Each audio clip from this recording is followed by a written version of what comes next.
Godzilla पर बनी कई मूवीज के उपलब्धियों को देखते हुए साल 1998 में जापान की कंपनी टोहो तथा American film company try star pictures मिलकर गॉडजिला पर एक मूवी बनाते हैं, जिस गॉडजिला को हम जिला मॉन्स्टर के नाम से भी जानते हैं। खैर, इस मूवी में दिखा गॉडजिला साल 2014 वाले गॉडजिला जितना प्रसिद्ध तो ना हो सका, पर जिला मॉन्स्टर के आखिरी अंडों को लेकर लोगों में काफी जिज्ञासाएं उत्पन्न हुई। तो उम्मीद है इस मूवी एक्सप्लेनेशन को आप अंत तक जरूर देखेंगे, और अगर आपको वीडियो ये पसंद आएगी तो वीडियो को जरूर लाइक करना। तो आइए कहानी शुरू करते हैं। कहानी शुरू होती है फ्रेंच पोलिनेशिया के टापुओं से, जहां मिलिट्री परमाणु बम परीक्षण करते हैं। फ्रेंच पोलिनेशिया के टापुओं में ढेर सारे इग्वाना का निवास है, पर फ्रेंच मिलिट्री द्वारा किए परमाणु परीक्षण के रेडिएशन से एक इग्वाना प्रभावित हो जाता है। लेकिन एक और जहां इंसान रेडिएशन की चपेट से कई बीमारियों का शिकार बन जाता है, वहीं इस इग्वाना में एक अजीब प्रकार की म्यूटेशन देखने को मिलती है और वो बदल जाता है एक दूसरे क्रिएचर में। खैर, ये परमाणु परीक्षण साल 1968 में हुई थी, जिस घटना के अब 30 साल गुजर चुके हैं। अब हम देखते हैं कि साउथ पैसिफिक महासागर के बीचों बीच जापानी मछुआरों का एक जहाज होता है, जिस पर एक विशालकाय जानवर आक्रमण करता है और वो पूरे जहाज को डुबा देता है। इस हमले में केवल एक ही मछुआरा जिंदा बचता है, और वो मछुआरा जो हॉस्पिटल में है, उससे इस घटना के बारे में जब पूछा जाता है तो वो मछुआरा बस एक ही जवाब देता है कि उसने जो देखा था वो गोजिरा है। दूसरी तरफ हम साइंटिस्ट डॉक्टर निक को देखते हैं, जो केंचुओं में रेडिएशन के इफेक्ट पर शोध कर रहा था। वह जमीन में बिजली के झटके देकर केंचुओं को बाहर निकालता है और जांच के लिए रख लेता है। तभी उसके पास एक अमेरिकी अधिकारी आते हैं और उसे अपने साथ आने के लिए कहते हैं। फिर डॉक्टर निक को पनामा ले जाया जाता है ताकि वो वहां हुए तबाही का कारण जान सके, और उस स्थल जैसी तबाही ठीक जमैका में भी हुई थी। जहां पर डॉक्टर निक जब जाते हैं तब उन्हें वहां एक तबाह हुई शिप दिखाई पड़ती है, जिसमें से किसी विशालकाय जानवर के पंजे के निशान बने थे। साथ ही यहाँ हमें एक फ्रेंचमैन फिलिप नामक व्यक्ति को दिखाया जाता है, जो अपने आप को एक इंश्योरेंस एजेंट बताता है।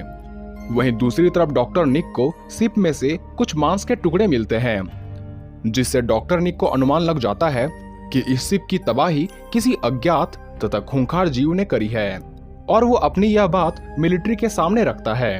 तथा डॉक्टर निक बताते हैं कि यह जीव कोई जीता जागता डायनासोर हो सकता है, पर न्यूक्लियर टेस्टिंग के दौरान वो म्यूटेट हो गया होगा। वहीं दूसरे दृश्य में हमें न्यूयॉर्क सिटी में एक विशालकाय रेप्टिलियन जीव को दिखाया जाता है, जो अपने रास्ते में आने वाले हर चीज को तबाह करते जा रहा था। चूंकि ऐसा जीव धरती पर पाया ही नहीं जाता, इसलिए वहां के लोग तबाही मचाने वाले इस ह्यूमंगस क्रिएचर को देखकर काफी डर जाते हैं। लोगों को समझ नहीं आता कि क्या किया जाए, पर मिलिट्री इस जीव को पकड़ने का एक योजना बनाती है, जिस योजना के तहत मिलिट्री ढेर सारी मछलियों को चारा की तरह इस्तेमाल करके उस मॉन्स्टर को यहाँ आकर्षित करना चाहते हैं, ताकि जैसे ही यह जीव मछलियों की लालच में यहाँ आए, मिलिट्री उस पर हमला कर सके। सब कुछ प्लान के मुताबिक ही चलता है। जिला मॉन्स्टर वहां पहुंचता है, मछलियों को खाना शुरू करता है। मिलिट्री उस पर हमले भी करती है, पर उन हमलों से जिला मॉन्स्टर नहीं मरता और खुद को बचाते हुए वो वहां से भाग जाता है। वैसे तो मिलिट्री उस विशाल जीव को मार ना सकी, पर उन्हें वहां उस जीव का ब्लड सैंपल मिल जाता है। ब्लड सैंपल में हुई शोध से सभी को हैरान करने वाली बात पता चलती है, क्योंकि इस ब्लड सैंपल से जानकारी मिलती है कि ये मॉन्स्टर प्रेग्नेंट है, और ये ढेर सारा खाना खुद के लिए नहीं, बल्कि ये खाना अपने बच्चों के लिए जमा कर रही है। तथा ये मॉन्स्टर बिना किसी साथी के ही प्रेग्नेंट हो चुका है। पर जब डॉक्टर निक जिला के ब्लड सैंपल का शोध कर रहे थे, तब उसके साथ ऑड्री नामक एक महिला रिपोर्टर भी थी, जो प्रमोशन पाने के लिए डॉक्टर निक के टेंट में जाकर उस जानवर की टॉप सीक्रेट टेप चुरा लेती है। निक उस जानवर के प्रेग्नेंट होने की बात ऑपरेशन टीम के समक्ष रखता है। साथ ही ये भी बताता है कि यह जीव इस शहर में अंडों को जन्म देने आया है। यहाँ तक कि ये भी संभावित है कि अब तक इसने अंडे दे भी दिए होंगे, इसलिए हमें उसके घोंसले को जल्द ही ढूंढना होगा। अब दूसरी तरफ ऑड्रे का बॉस चुराए गए टेप को अपनी रिपोर्ट बताकर न्यूज में प्रसारित करने लगता है। वो न्यूज में उस जीव का नाम गॉडजिला तथा उसके प्रेग्नेंट होने की बात बताता है। नतीजन डॉक्टर निक को टॉप सीक्रेट टेप लीक करने के जुर्म में इस ऑपरेशन से बाहर निकाल दिया जाता है, तथा ऑड्रे को प्रमोशन भी नहीं मिलता। इसके बाद डॉक्टर निक को फिलिप किडनैप कर लेता है तथा फिलिप बताता है कि वो कोई इंश्योरेंस एजेंट नहीं बल्कि एक सीक्रेट एजेंट है तथा वो फ्रेंच फॉरेन इंटेलिजेंस एजेंसी के लिए काम करता है। वो ये भी बताता है कि उसका और उसके साथियों का ये मकसद था कि वो इन सभी घटनाओं पर नजर रखे और वो प्लानिंग कर रहे थे कि फ्रांस की गलती के कारण जिस गॉडजिला का जन्म हुआ है ये बात पूरी दुनिया से छिपी रहे। इसलिए फिलिप डॉक्टर निक से मदद मांगते हैं ताकि गॉडजिला को मारा जा सके, क्योंकि फिलिप को अनुमान होता है कि गॉडजिला का घोंसला शहर के कहीं आसपास ही छुपा हुआ है। अब दूसरी ओर सेंट्रल पार्क के पास मिलिट्री का सामना गॉडजिला से होता है, जहां मिलिट्री जब उस पर गोलियां बरसाते हैं तब ये गॉडजिला पानी में गोती लगाकर वहां से भाग जाता है, लेकिन मिलिट्री उसका पीछा नहीं छोड़ते और वो न्यूक्लियर पावर से लैस सबमरीन द्वारा गॉडजिला पर हमला करते हैं। लगातार हुए हमलों से गॉडजिला पानी के अंदर डूब जाता है, जिससे सभी को लगता है कि गॉडजिला मारा गया। इसलिए सभी ऑफिशियल खुशियां मनाने लगते हैं। दूसरी तरफ डॉक्टर निक और फिलिप की टीम एक सबवे टनल के अंदर जाते हैं जो कि मैडिसन स्क्वायर गार्डन के पास होता है। यहाँ ये अपनी खोजबीन कर रहे होते हैं कि तभी उन्हें कई विशाल आकार के अंडे दिखाई पड़ते हैं जो बेशक गॉडजिला के ही अंडे थे। फिलिप की टीम इन अंडों को नष्ट करना चाह रहे थे क्योंकि एक गॉडजिला तो फिर भी ठीक है, लेकिन इनमें से बच्चे निकल आए तो पूरा शहर बर्बाद हो जाएगा।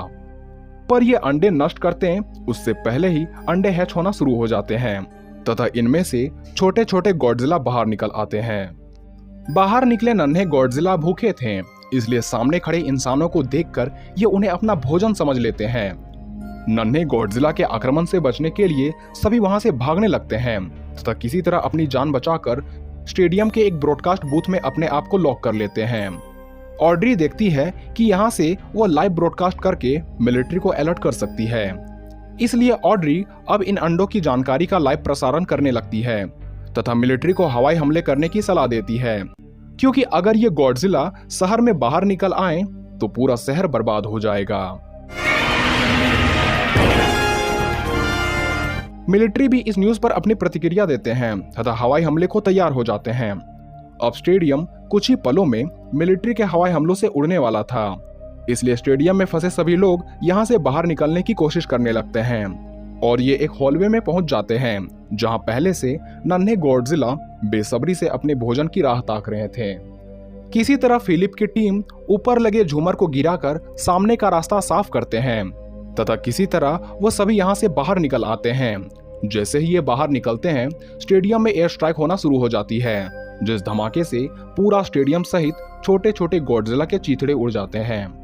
पर इन लोगों को खुशियां मनाने का मौका नहीं मिलता कि जिला मॉन्स्टर वहां पहुंच जाता है। वहां पहुंचने पर जिला मॉन्स्टर देखता है कि उसके बच्चे मरे पड़े हुए हैं और ये देखकर उसे काफी गुस्सा आता है, इसलिए वो डॉक्टर निक के ग्रुप का पीछा करने लगता है ताकि वो उन्हें मारकर अपना बदला ले सके। ये लोग जितनी तेजी संभव हो अपनी गाड़ी भगाते हैं और गॉडजिला को ब्रुकलिन ब्रिज के पास ले आते हैं, जहां गॉडजिला उस ब्रिज के स्टील सस्पेंशन केबल में फंस जाता है। अब मिलिट्री को भी सही मौका मिल चुका था, क्योंकि अब गॉडजिला के बचकर भागने का सवाल ही पैदा नहीं उठता। मिलिट्री एयर स्ट्राइक तथा हॉर्नेट मिसाइल के हमलों से गॉडजिला को चोट देना शुरू कर देते हैं, जिससे गॉडजिला जमीन पर गिर जाता है। इस प्रकार मिलिट्री तथा फिलिप का मिशन सक्सेसफुल हो जाता है। अब सभी की जिंदगी सामान्य होने वाली थी। लोग खुशियां मनाना शुरू कर देते हैं, पर बाद में हमें यह दिखाया जाता है कि मैडिसन स्क्वायर गार्डन में एक अंडा अभी भी सुरक्षित है, जिसे हैच करके एक नन्हा गॉडजिला जन्म ले रहा है और ये मूवी यहीं खत्म हो जाती है। खैर, ये मूवी अपने समय का एक डिजास्टर साबित हुई थी, क्योंकि कोई भी इतने कमजोर गॉडजिला की कल्पना नहीं कर सकता। इसी वजह से लोगों ने इस गॉडजिला को जिला कहना शुरू कर दिया, जिस पर आगे तो मूवी बननी थी, पर फ्लॉप साबित होने के कारण इस पर आगे कोई मूवी नहीं बनी। खैर, उम्मीद है ये वीडियो आपको पसंद आई होगी, तो ऐसे वीडियोस देखने के लिए हमारे चैनल से जुड़े रहें।